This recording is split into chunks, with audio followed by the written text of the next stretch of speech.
Hi, welcome to MediatorPodcast.com, a podcast and video series about all things mediation, negotiation, and collaboration. My name is Melissa Gragg, and I provide online valuation, divorce, and mediation services in St. Louis, Missouri.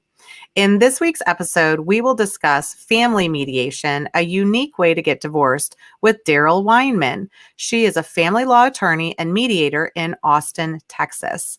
Daryl has been board certified in family law by the Texas Board of Legal Specialization since 2000, an honor granted to less than 1% of Texas attorneys.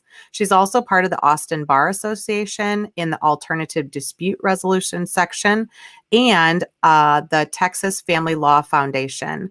Another interesting thing is she's a member of American Academy of Certified Financial Litigators. In mediation, when you just do mediation, what do you see as some of the benefits for a couple to just start there? Well, so usually the way I approach any case is I'm going to sit down with my client, we'll exchange all the documents, all the discovery, figure out what is the estate and what are all the issues, kid issues, property issues. And we'll put together a proposal and send it over to the other side. So we start with negotiation and just kind of see what things we might be able to agree to and settle, or at least where are the big problems. If we can't settle in negotiation, then we go to mediation and then on to litigation if we have to. So that's kind of the process. And what I try to explain to them is that if we end up in trial, you're going to have a judge. You don't know who the judge is. And in Travis County, where that's Austin, we have a central docket system. So what that means is you're not assigned to any specific judge when your case is filed. It just means that when you show up at the courthouse for your hearing, you are going to get assigned out to the next judge in line. So you won't know who your judge is, and there's 11 possible district judges. There are 4 family court masters.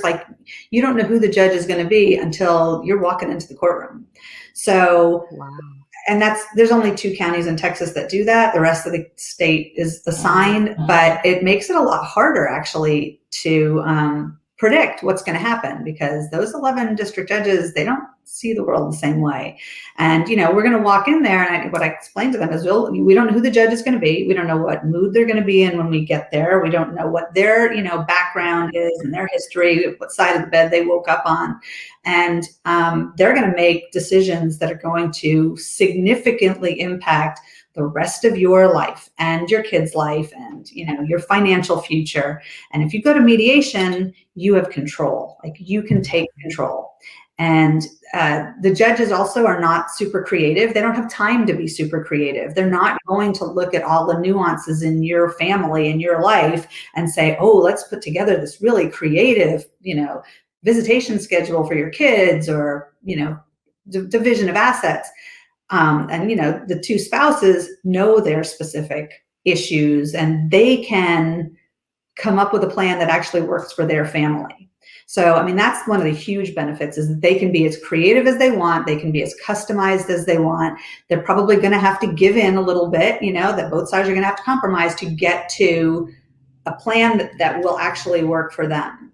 And then what I also explained to them is that when they have created this plan, when they're the ones who came up with all the details, they're much more likely to follow it.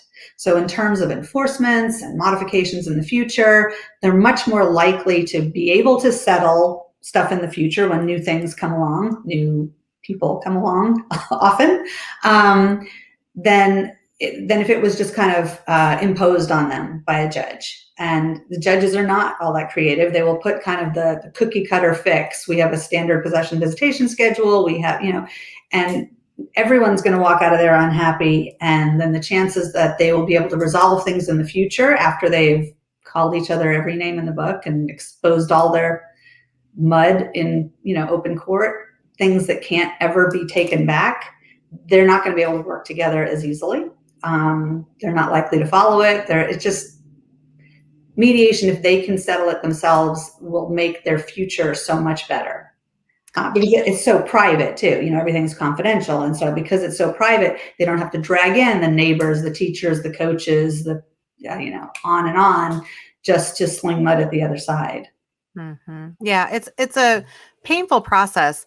In some cases, not all, some can be settled. I don't think litigation is bad or mediation is good, but I think your point about the judges is very important, because even if you are in a location where you know the judge, right, and you know kind of what they've done in the past, you have no idea. Every couple is different, every situation is different, and you have no idea.